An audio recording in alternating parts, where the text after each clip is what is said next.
Okay, good evening.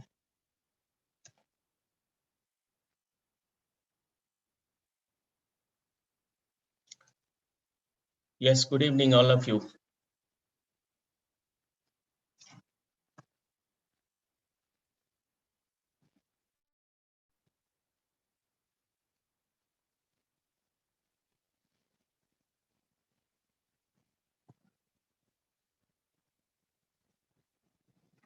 Can you hear me?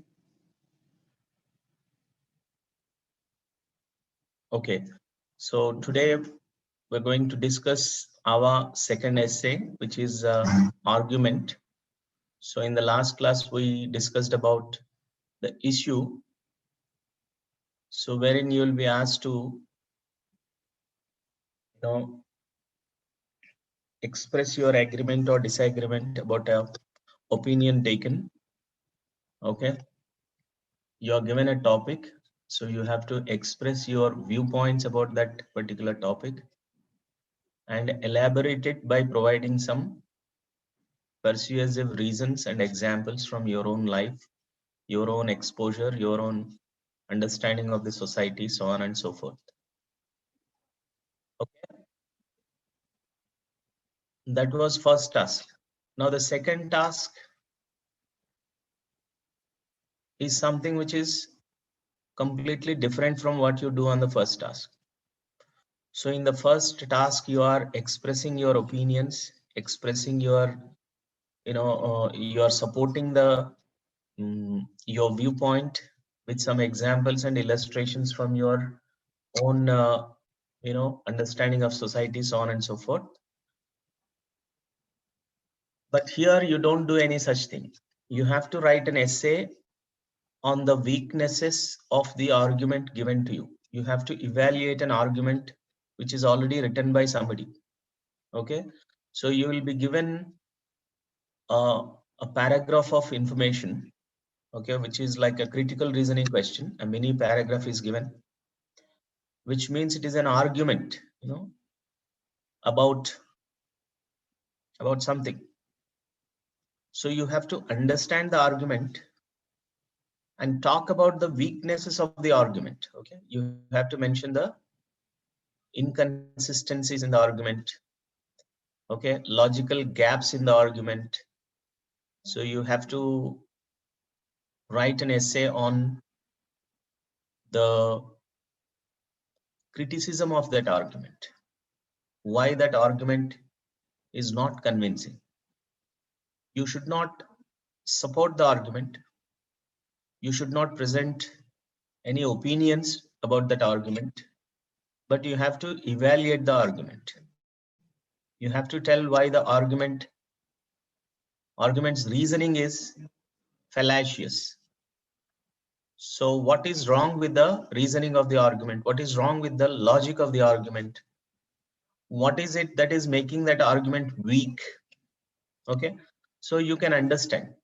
Okay, because when you read the argument, it looks okay. Most of the arguments given to you, they look okay, but once you start looking at those arguments, the depths of the argument, you realize that there is something wrong with the argument's logic.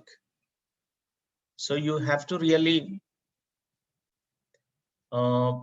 think, analyze, break the argument into evidence and conclusion, and then see whether the conclusion is possible from the given evidence or not. Okay, so how the evidence is not convincing to reach a conclusion, and you must express why the conclusion cannot be derived from the insufficient evidence given in the argument, and how it is insufficient and deficient, what makes that evidence deficient. Okay, so what makes the argument, so what makes the argument better, what kind of information, if incorporated into the argument, would make it convincing, would make it look persuasive and logical. So these are the things around which you will be developing your essay in the second part. So this is called analysis of the argument. The argument is already written by somebody, which is given to you. So you have to assess the weaknesses of that argument and present them in your essay. Okay, so how to organize this? What is the first para? What is the second para? Third, fourth, fifth, so on and so forth. What do you present? In the very first paragraph, you have to explain the argument in your own words. So the arguments. So first of all, you read the argument to understand what the conclusion is. Okay, and look for the evidence on which that conclusion is based.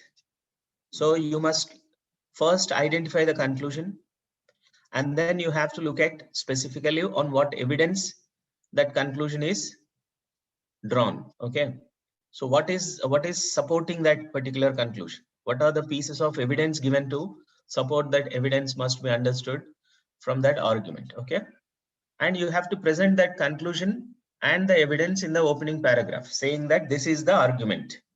Okay, as it is in your own words, you have to explain the conclusion. The author says that this cannot be possible as per the conclusion of the argument. He says so because he feels that this is the evidence supporting it. So evidence 1, evidence 2. So very clearly you have to delineate the conclusion and the evidence in the very first paragraph. Okay, and then say that the conclusion seems to be far-fetched. The conclusion seems to be derived from insufficient evidence. There are some gaps in the assumptions of the author with respect to the conclusion drawn in the argument. So that kind of a statement should be made in the first paragraph, last sentence. Okay, remember, I repeat this.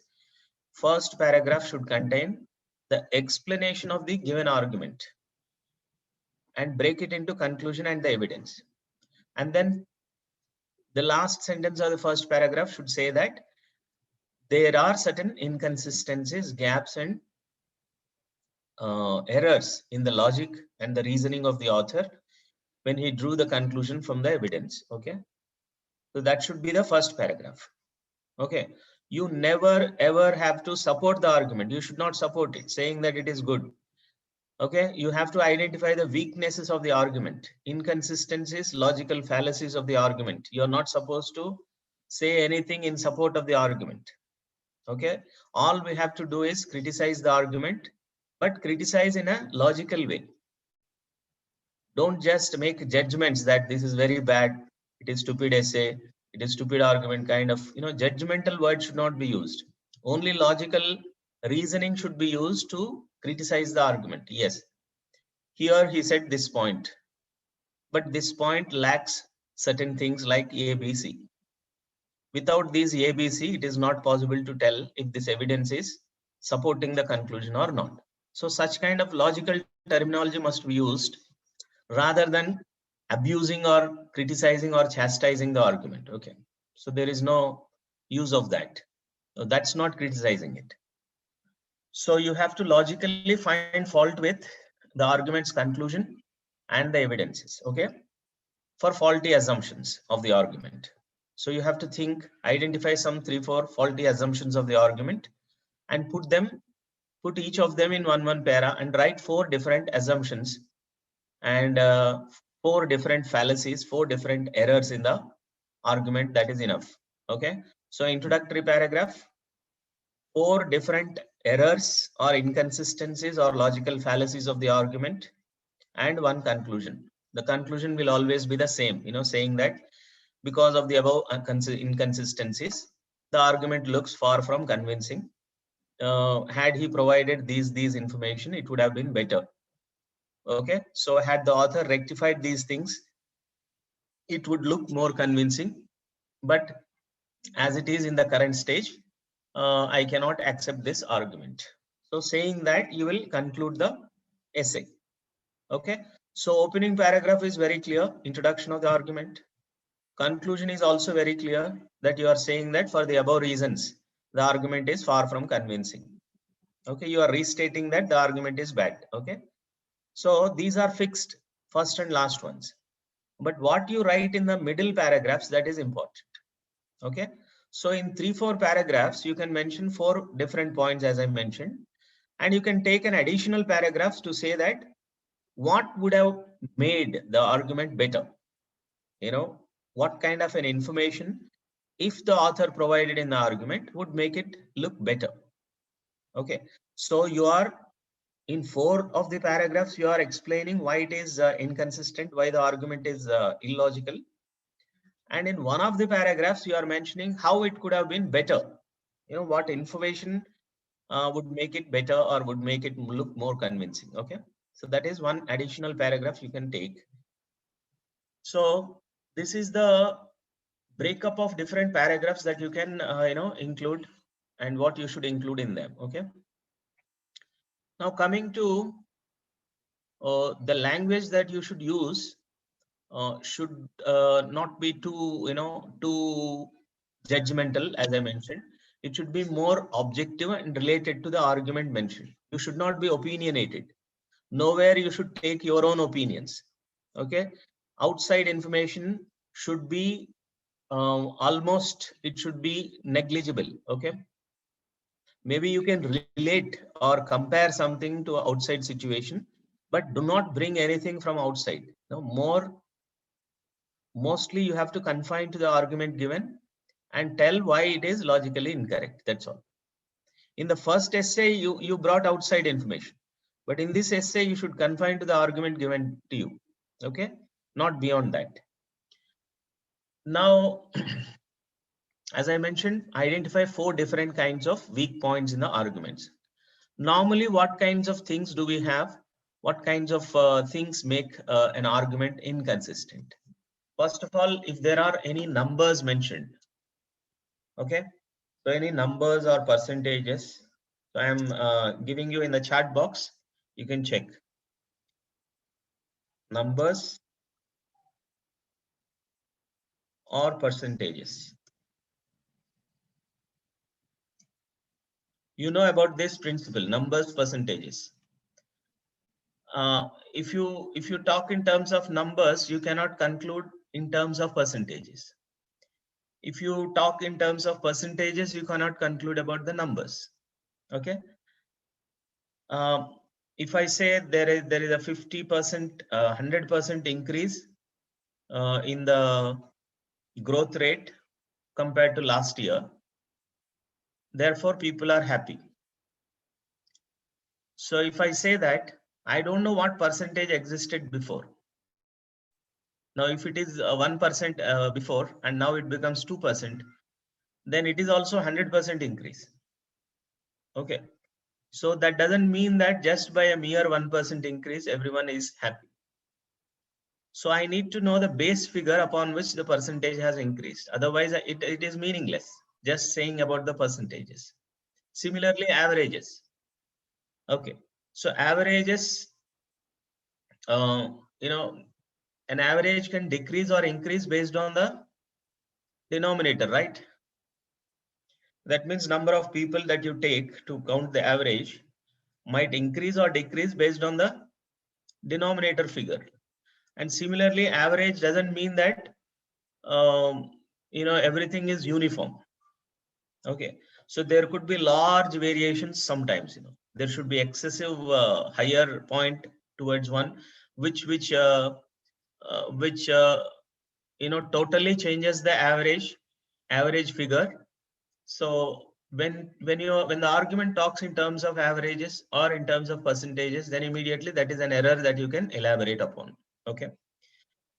Next, you can also look at surveys, experiments, okay, or methodology, or samples. So if such things are mentioned in the arguments, immediately you can talk about the objectivity of the survey, whether it is conducted properly or not, whether the methods used in collecting the information is proper or not, whether the people selected for the survey are representative among the population that you are trying to make inferences about. So is it represent, suppose in a town, you want to derive some conclusions about the people of a town. So that means you have to cover different segments of people which come under the population, right? Men and women, children, okay, old people, young people. poor people and rich people. So that straight of the people, you have to cover your sample so that whatever conclusions you are deriving from your survey are representative. Okay. So then your sampling should be representative of the population, right? Similarly, methodology. If you conduct interviews, then it might be biased. When you are conducting some surveys collecting data, then you can also talk about the ability of the evaluator. Sometimes the evaluator might skew the results in such a way to get the conclusions in the desired way. So you can test the statistics, So those kinds of things you can mention in your in one of the points. Thereby you're saying, throwing some casting doubt on the conclusions drawn by the argument, especially if the argument is dependent on the survey results or experimental results or something like that. Okay. Then you can talk about comparison, or you can talk about the time period. So for example, comparison. If I'm comparing a situation happened in one university, because that university took some measures, it improved some efficiency among the students. I want to implement the same measures in my university. Now, comparison is possible only when other parameters are constant. Whether the other extraneous factors do not come into picture in these two conditions, then only you can apply the situation of one particular, can be compared to the other situation. Only the assumption here is that the other things are uniform. The other things are constant. So you can throw again some conflict in that assumption, saying that maybe the situations are totally different, and you can tell how they are different. Okay. And the time period, something happened 10 years ago, and now you found that something different happened. So, and you attribute it for something. Is that really valid or reliable conclusion? Because there is a lot of time gap that went between your inferences before and now. So in these 10-year period, lots of things might have happened, which could have contributed for the conclusion as such. So then that time periods also you can add some point and then include them in your analysis of the argument. Okay. And similarly, there are in cases where there is overgeneralization. That means with one specific case, you are applying that to all cases that happen around the country. Okay. Or oversimplification also is another flaw. Okay. Oversimplification, because it happens for everyone, it happens to me also. Okay. So oversimplification, overgeneralization is, they are both are wrong. Okay. So because one person of a particular town cheated you, normally people say that all the people are in that town are bad. So that is a overgeneralization, that is a colored perception. Because of one bitter experience, you are rating everybody as bad. So that is overgeneralization. Okay. Or sometimes judgments without any objective base or objective support are made by the argument. So that also you can find fault with. Okay. So especially what I mean to say is you have to analyze the argument. Analysis, logical, critical analysis is very much important when you are putting forth your understanding of the argument and how you are analyzing that particular argument. Okay. Now let me give you one example. Okay. And then we can sample argument task. So look at this argument. In surveys, Mason City residents rank water sports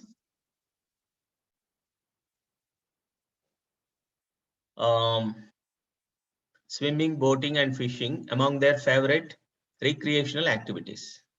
So that means in surveys, they mention that they are their favorites. The Mason River flowing through the city is rarely used for these pursuits, however. and the city park department devotes little of its budget to maintaining riverside recreational facilities. For years, there have been complaints from residents about the quality of the river's water and the river smell. In response, the state has recently announced plans to clean up Mason River. Use of the river for water sports is therefore sure to increase. The city government should, for that reason, devote more money in this year's budget to riverside recreational facilities. Okay. So there are certain assumptions. Look at the last part. That is the conclusion, actually. So what are the conclusions? Use of the river water increases for water sports. Okay. And why did he conclude that use will increase? Based on the recent announcement that it is planning to clean up Mason River. Okay.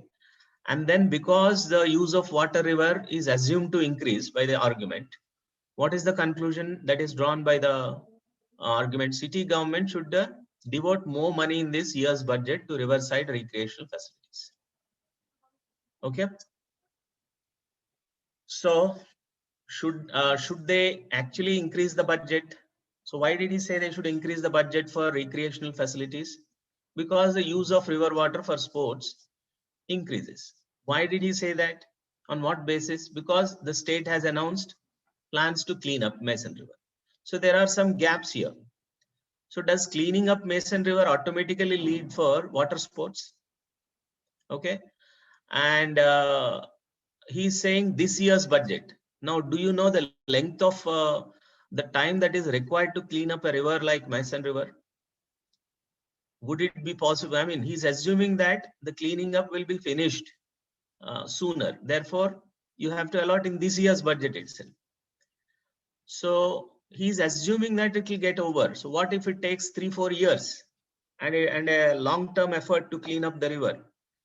Then entire argument collapses, is it not?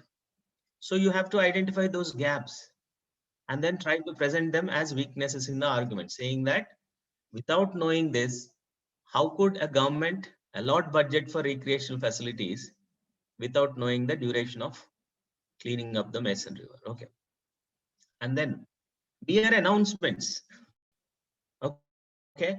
Does that they're announcing the plans as recently announced plans.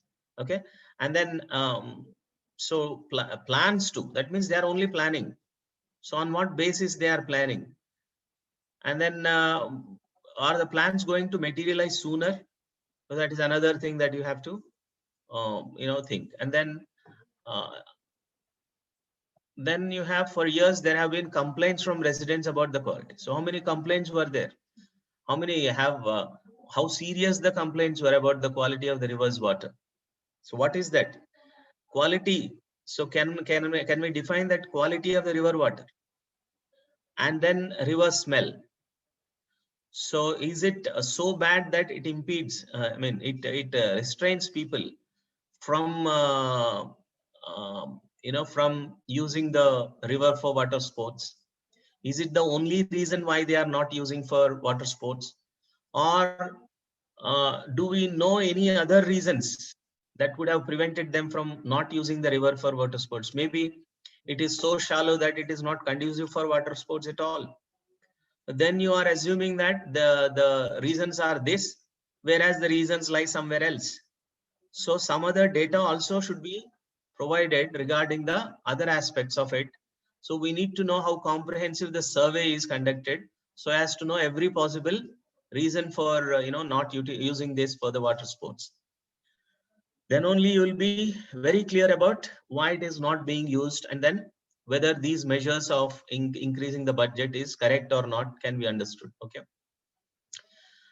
And then the Mason River flowing through the city is rarely used for these pursuits, however, and the city park department devotes little of its budget to maintaining riverside recreational facilities again. So, and again, favorite recreational activities. Again, surveys meant Mason City residents rank water sports among their favorite recreational activities.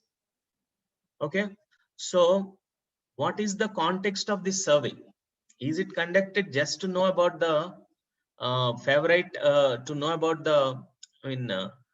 So as a passing reference, if they mention that they are they favor recreational activities, probably it is not so strong as to base your conclusion, which is like taking a measure about the budget. Okay, so you are taking a very serious conclusion of increasing the budget allocation. But should I increase the budget allocation just merely on the passing references made about the favorite recreational activities like water sports? Now, how strong are their preferences and how many are preferring it? Okay, are those preferences made by young people or old people? No. If some people who are not so good enough, I mean, so strong enough, sometimes children also make such statements or favorites, water sports. The conception of water sports is different for different groups of people. Okay. So when you're talking about swimming, boating, and fishing, probably, fishing is another area which is actually, preferred by aged people. Okay, so probably you need to understand that. So just based on certain preferences made by a certain pocket of people, can I take a decision as big as, raising the budget for recreational facilities, so on and so forth? Okay, so this kind of discussion should happen in your argument. Okay, in your analysis of this argument. Now let us look at the um, assumptions made by the argument here. The assumption that people who rank water sports among their favorite recreational activities are actually likely to participate in them. It is possible that they just like to watch them. This assumption underlies the claim that the use of river for water sports is sure to increase after the state cleans up the Mason River, and that the city should for that reason devote more money to riverside recreation facilities. The assumption that what residents say in surveys can be taken at face value. It is possible that survey results exaggerate the interest. Okay, again, Mason City residents would actually want to do water sports in the Mason River. Okay, maybe it is possible that water sports are regarded as pursuits for vacations and weekends away from the city. Then another assumption is that the park department's devoting little of its budget to maintaining riverside recreational facilities means that these facilities are inadequately maintained. Then there is another assumption that riverside recreational facilities are facilities designed for people who participate in water sports. Then dirtiness of the river is the cause for its being little used, and that cleaning up river will be sufficient to increase recreational use of the river. Okay. Then again, the assumption that the complaints about the river are numerous and significant. What if it is only a insignificant portion of people who are making complaints? Then the argument is conclusion is not correct. The state's cleanup will occur soon enough to require adjustments in this year's budget. Okay, again, cleanup will happen soon. Then when it happens, will benefit those parts of the river accessible from the city's facilities. So the river might be too long, so whether it benefits internally or not. And another thing is, after the cleanup, the river water, when it is used for the water sports, there is another assumption that it will be maintained properly throughout. What if not, otherwise it will again relapse into the very old bad condition. In that case, whatever you did will be a waste of money. Okay, so you have to also ensure that the budget that you are increasing is long term and adequately maintained throughout the period. Okay, so that means you are expecting it is a one-time solution. What if it is not? So these assumptions should be tackled, and then tell that because of these deficiencies, lack of information in the argument looks far from convincing. So the author must present some additional data like these things, without which you cannot claim that the argument is proper. Okay,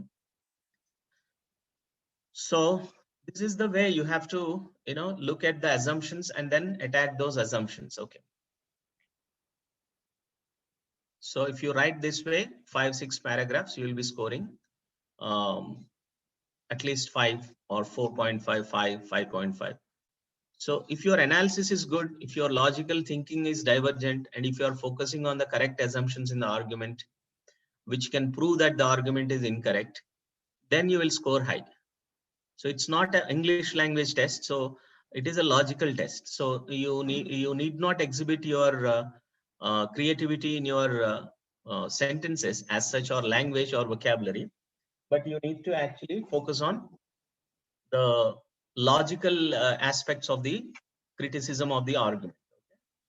So do that, and I want you to go through some of the topics here, and then um, try to think of some assumptions which you can work out. Okay, so there are some arguments here, so I'm presenting to you. So you can take the screenshots of this. If you don't have this, can't open it online, you can take the screenshots. Okay.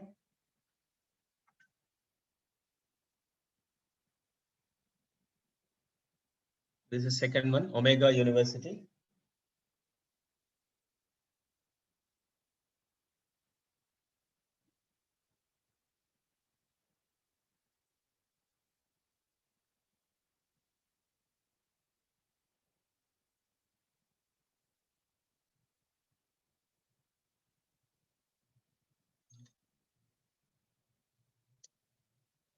Just I'm giving you some time to go through the topics. So please do that for 10-15 minutes. I'll come back.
All right, so I'm back, guys. So again, let us brainstorm on these on a few arguments.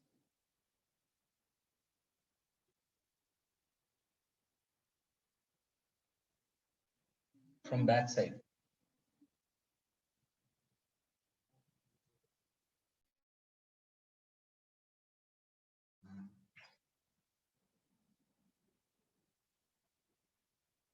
Okay, 15 years ago. So please share your thoughts on the criticism of the following arguments. Okay, in the chat box, you can type your points. All right. So let's see. 15 years ago. So that's a time reference, right? Immediately you can get that the conclusions drawn relate to 15 years ago. Omega University implemented a new procedure that encouraged students to evaluate the teaching effectiveness of all their professors. Since that time, Omega professors have begun to assign higher grades in their classes, and overall student grade averages at Omega have risen by 30%. Potential employers looking at this dramatic rise in grades believe that grades at Omega are inflated and do not accurately reflect student achievement. As a result, Omega graduates have not been as successful at getting jobs as have graduates from nearby Alpha University. To enable its graduates to secure better jobs, Omega University should terminate student evaluation of professors. Okay. So what is the conclusion here?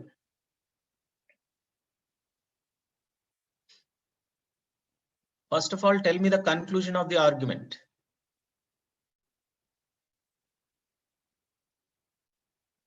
You must begin with that conclusion in the first paragraph. The conclusion of the argument is that Omega University should terminate student evaluation of professors. Okay, the procedure of student evaluation of professors should be ended. That is the conclusion.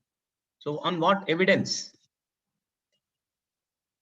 Because the employers believe that the grades are inflated and they do not accurately reflect the student. So it is based on the beliefs of the employers around about Omega University's sudden increase in the grades of students. Okay. Which is why they are not getting jobs. Because they are not getting jobs, they are blaming the student evaluation of professors procedure. So this is all the link in the argument. So you have to explain that link among the events, okay, conclusion and the evidence. Okay, you must say that the obvious conclusion of the argument is that Omega University should terminate student evaluation procedure of the professors. It is based on the belief that it is based on the belief of certain employers that the grades given to the students at Omega University are inflated after this implementation of the procedure of evaluation of professors. Therefore, they do not reflect the actual capability of the students, and therefore they are not being provided jobs. Okay, when compared to Alpha University. Okay. So the author, there are certain gaps in the argument which are mistaken assumptions by this argument. Okay. Now, what are the things that you can include in your criticism of this argument? So identify some of the key points, key critical points to critical inconsistencies that you would like to offer in your essay. Can you just think of some and then put them?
Okay, there are some points from Sarang. Let's see what Sarang wrote for us. Sarang says they implemented the teaching effectiveness feedback 15 years ago.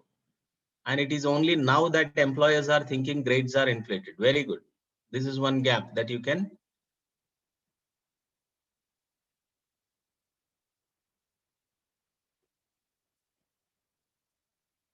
He said he used the word dramatic rise in grades. So did it happen suddenly when you're saying 15 years ago? It's a very long time.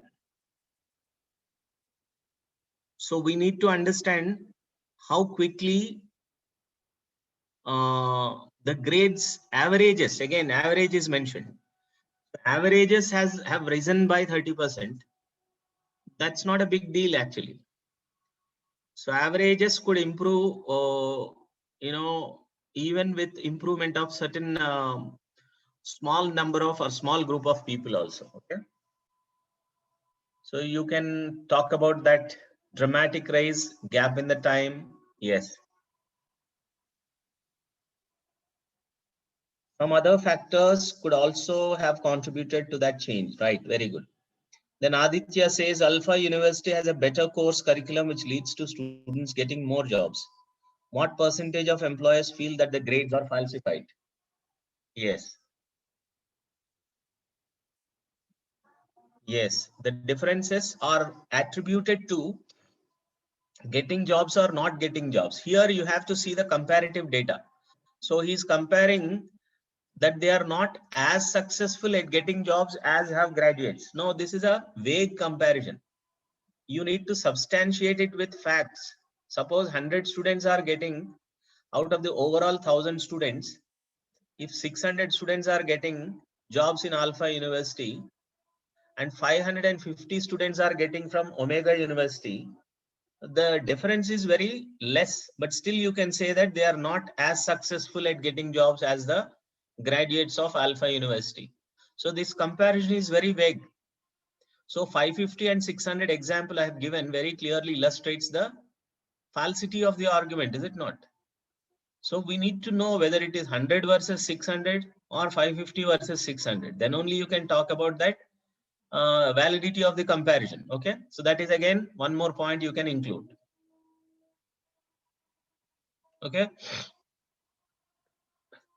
So, and in the conclusion, he is saying that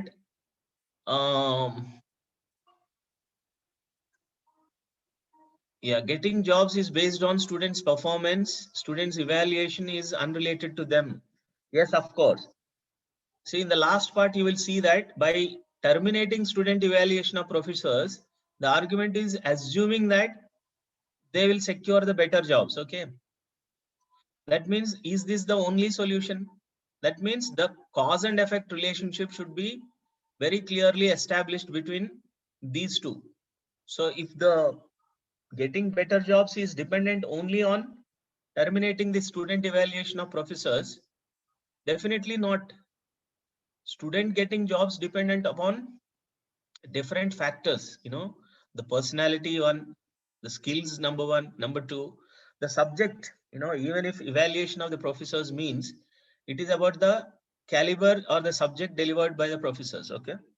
And professors definitely may be a little underrated in their quality, but definitely a university professor will not be a dummy. Okay. So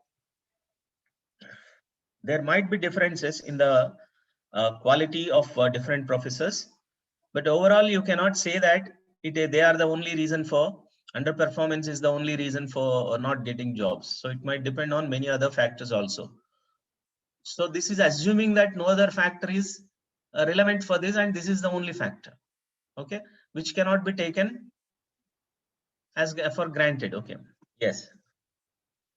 Shantanu is saying, Sarang again is saying that Shantanu says their teaching methodology might also not be up to standards required by the employers. Then you are in fact concurring with the argument, Shantanu. If the teaching methodology is not correct, and it is implemented by the professors, then because their rating, their fear that the rating would fall, they are increasing the grades. That is what is assumed by the argument, is it not? So for the fear of being badly rated by the students, okay, these professors have deliberately or intentionally increasing the grades of the students is assumed by this argument. Okay, so we have to say that that assumption is exaggerated. Okay, so you need to tell that it is wrong to assume that way by this argument. So you cannot say that student, you cannot blame evaluation procedure. Okay, so and you should prove that, you should give reasons why the conclusion seems to be inconsistent with the kind of evidence presented. That's a weak argument. You know, you have to prove that it's a weak argument.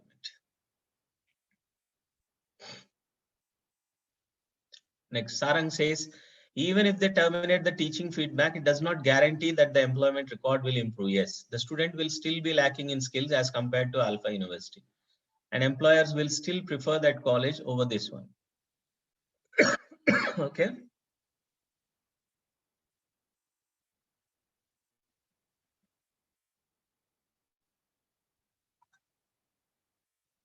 So 4-5 things you can take, and then you can explain them and prove that the conclusion is not valid, is not convincing. Okay.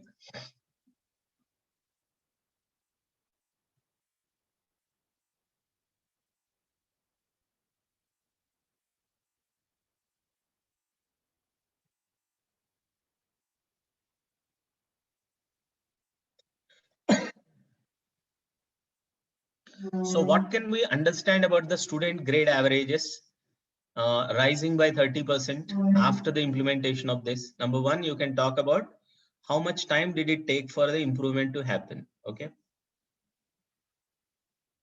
See, maybe the assumption that they are not previously the professors would have been relaxed. Okay. So, and if it is really leading to the increase of student grade averages by 30%, that's a positive improvement. So if you suspend this, again, it might lead to the decrease in the percentages of or the grades of the students. Okay. So which will backfire or boomerang. Okay. And he's saying that it is a belief of the employer. So on what basis did they believe?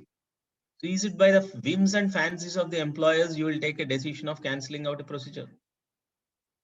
So you are in fact saying that the grades have improved by 30%, which is a tremendous improvement. What if there is a positive correlation between both? By suspending, you are doing something something bad to the university's reputation. Okay. So those who believe that the grades are inflated, okay, so how much percentage of the employers believe that? Okay, potential employers, he said potential employers looking at this dramatic rise in grades believe that. So is it based on a belief?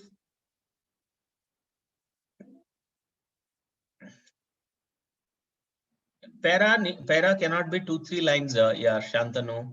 So it has, you have to elaborate that point. It's not about making point, as I mentioned before.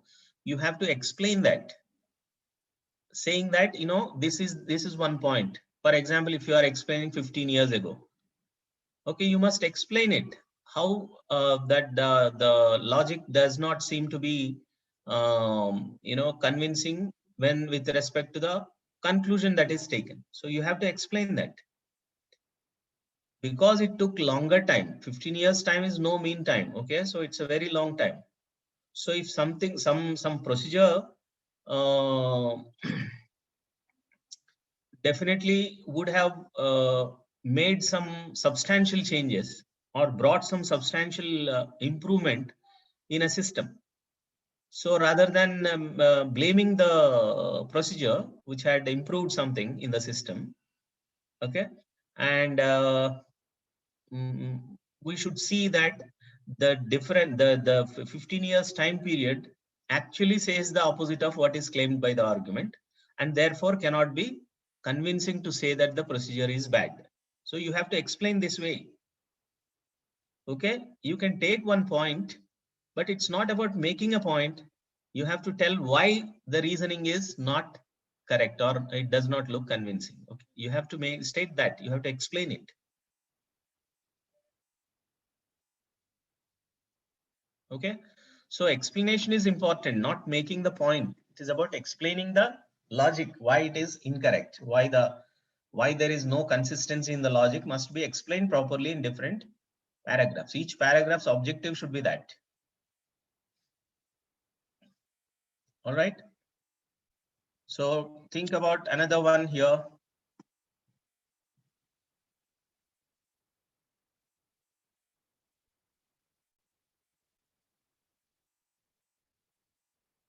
In an attempt to improve highway safety, Prunty County last year lowered its speed limit from 55 to 45 miles per hour on all county highways. But this effort has failed. The number of accidents has not decreased, and based on reports by the Highway Patrol, many drivers are exceeding the speed limit. Prunty County should instead undertake the same kind of road improvement project that Butler County completed 5 years ago. Increasing lane widths, so resurfacing rough highways, and improving visibility at dangerous intersections. Today, major Butler County roads still have a 55 miles per hour speed limit, yet there were 25% fewer reported accidents in Butler County this past year than there were 5 years ago. So the evidence is very, very weak. Okay, so first of all, you have many glaring gaps in the argument. First thing is reported accidents. Okay,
Okay. Shantanu says the Butler County report is of the past 1 year, whereas the project was implemented 5 years ago. Data about how effective it was over the previous 4 years isn't mentioned, especially how effective was it immediately after implementation isn't given. Butler County roads would have security cameras and more patrolling than, because of which the drivers exceeding can be reduced. The number of road accidents are also because of the mentalities of the people. Made aware of the road improvement project is a good measure, but it doesn't guarantee. The passage says that, see, which point are you elaborating, in which context you are talking about, that you must be very clear. Okay, so I appreciate your points, all of yours, but how do you bring them to the logic of the conclusion and the evidence? You know, how you identify the gap and explain that gap, that is important. Okay, first of all, let us look at this. So the conclusion clearly is saying that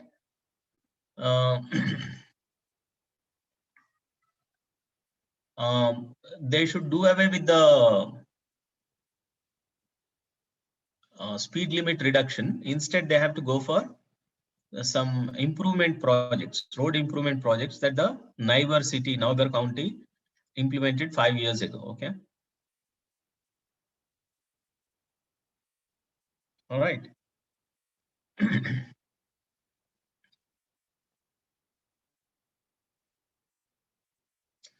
So, and he's saying that the results here are positive.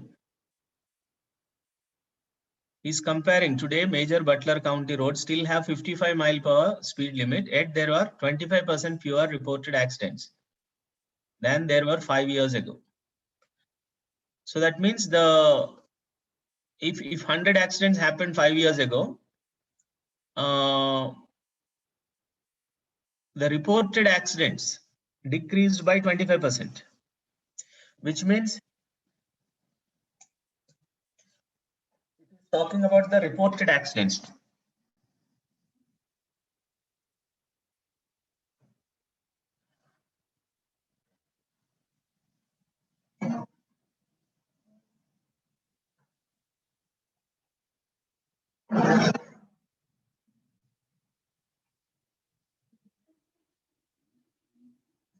So what does it mean by reported accidents? Reported accidents means the accidents that are reported. So reported to police station or legal authorities. Okay, so that is reported. Now, what about unreported accidents? Are they not accidents?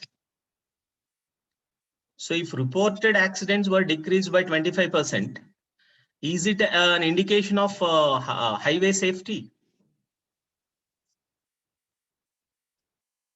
Maybe for the fear of law, people might not report the accidents anywhere to the authorities. So those are hidden. So we need to know that number. Otherwise, we cannot say that it has improved the highway safety. Whatever the road widening that they have done, actually might not have contributed to anything about the highway safety, right? So we can focus on this part, word reported. So reported does not mean actual. Actual might be different and reported might be different. Okay.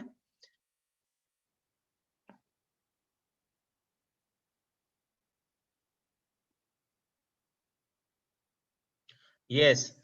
Sarang makes a valid point here. We don't know what was the number of accidents 5 years ago in Butler County. It can be possible that even after having 25% fewer reported accidents, the number of accidents are still greater than the number of accidents occurring in Prunty County.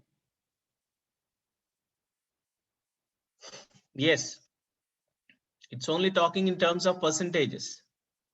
Percentage does not mean number. So obviously the number could be a lot higher. Is it not? So that's another thing. Now, failure of the efforts by bringing down the speed limit. So what happened? What are the reasons for the failure? That is not mentioned. What are the number of accidents has not decreased based on the reports by the highway patrol? Many drivers are exceeding the speed limit. Now, why are they exceeding? So you have to identify the reason. Is there insufficient, supervision, or maybe lack of surveillance cameras or something like that, which will record these things and immediately a penalty is imposed upon them? So if there is proper infrastructure in place, then you can, there is nothing wrong with the, with the proposal of decreasing the thing, but implementation is bad. So if implementation is bad, can you blame the plan? If implementation is bad, any plan will not be implemented, is it not?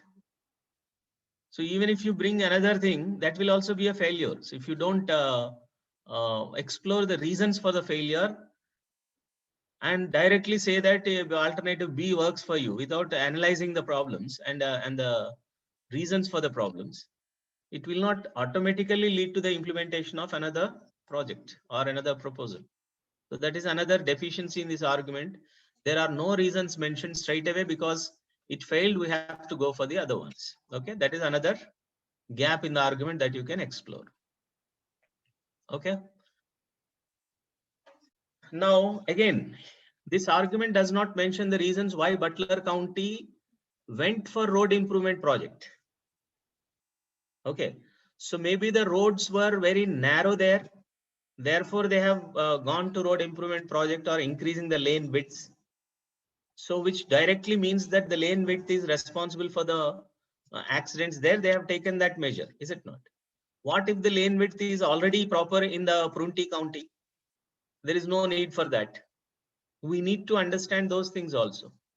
So the data here is insufficient to comment on the current status of the roads in Prunty County.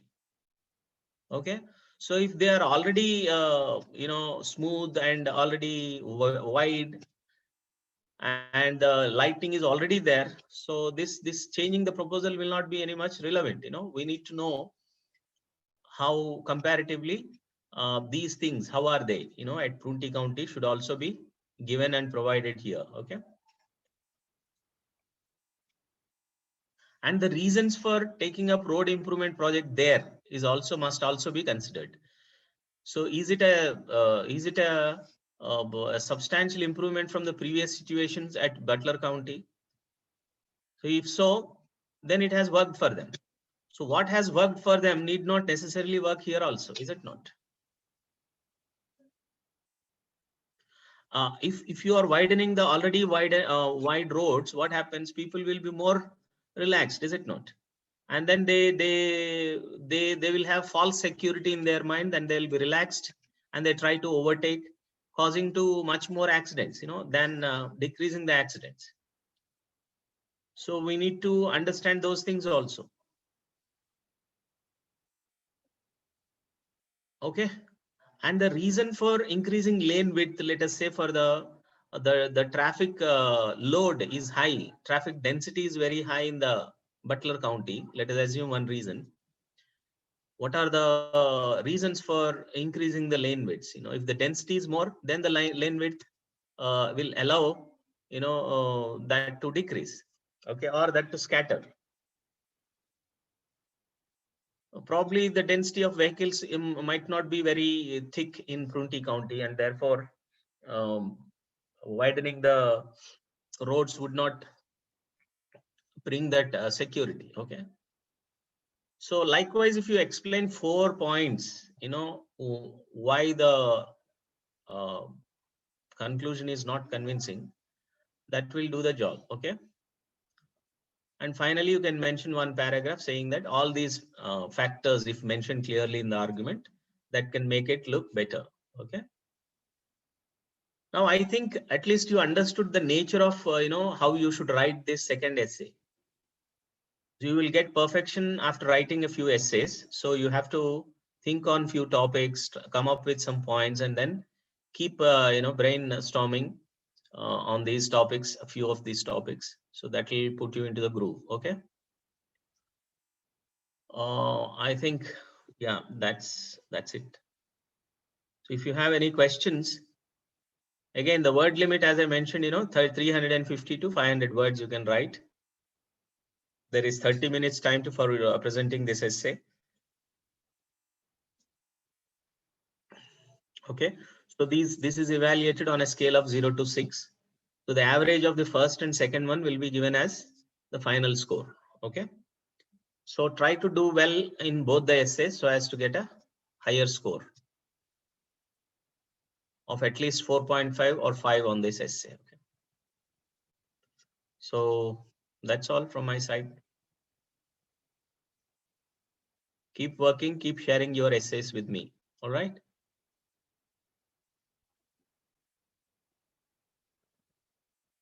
Any questions?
Okay, guys, that's all.